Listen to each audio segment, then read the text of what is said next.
As I promised you to share with you the parable. I found it very beautiful actually. Sheikh Muhammad Qasim Nanodwi is recorded by Sheikh Shabir Ahmad Uthmani in Tafsir Uthmani. It's in Urdu. His commentary on Surah Al-Falaq, he comments the notes he took himself from the Sheikh. And he says, he gives a parable explaining Surah Al-Falaq and the different kinds of harms it protects us from. He says it's like Allah wants us to think of ourselves like the plant that a gardener takes care of. A gardener is planting a plant in the ground, and it has different problems that it has to protect itself from. Number one, there are animals like, a goat or a lamb or something that wants to graze on that plant. It wants to chew on it.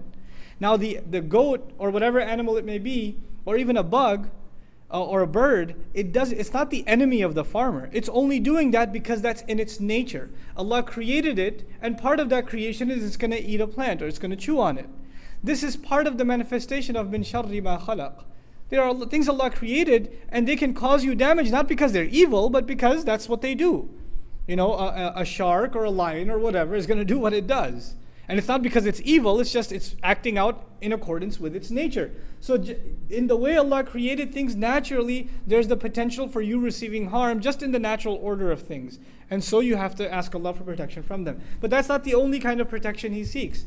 So He fences the plant around so the goat doesn't come by and chews it up. But the next thing is He has to plant the plant in a place where it gets plenty of sun, it gets plenty of water, it's in a good environment. And there are no obstructions, there are no things that keep it, no blockades from keeping it from the things that it needs. We ask Allah, وَمِن شَرِّ غَاسِقٍ إِذَا وَقَبْ. And this ghasaq and waqab, the barrier of dark, keeping you from what you would otherwise have access to in the light of day, is just like that farmer who wants that there are no blockades, there are no obstacles in his path. And the obstacle for the human being clearly becomes the dark of the night. Then he says the third element is that what if you have too much water or too much sun? You get overwhelmed. And the plant, he specifically gave the example of the plant getting buried under snow or getting flooded with water, being overwhelmed from an outside element.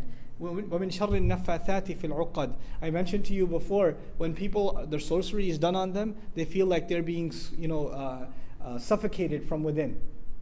They feel like they are being pressured, or there's this heavy burden inside of them.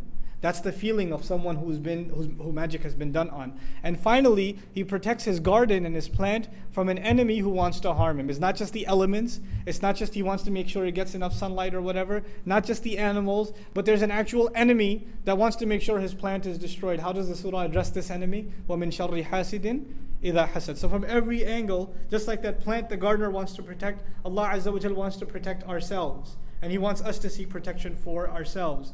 So this surah is about protecting yourself from physical kinds of harm that may afflict you. The next surah will be about spiritual harms that can afflict you. So there's the body being protected in Surah Al-Falaq, and the ruh and the nafs being protected in Surah Al-Nas from waswasa of shaitan and evil company and things like that. The final comment on this I want to share with you about the hasidun, the people who have hasad against us. Who is on our side? What do you have to worry about? People, Muslims, getting all paranoid. Man, they have this many weapons, and they have these many agents, and they've got this, and they've got the other, and all this conspiracy theory. Who do you have on your side? قُلْ أَعُوذُ بِرَبِّ الْفَلَقِ. All the darkness on one side, and the one who tears through the darkness and brings light to you on the other side. What do you have to worry about?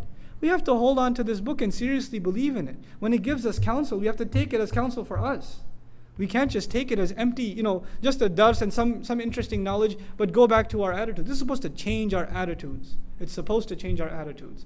I pray that Allah Azza wa Jal gives all of us the strength to change our attitudes. May Allah make us unified with the Quran. May Allah give us a comprehensive understanding of it. I just want to make two announcements before.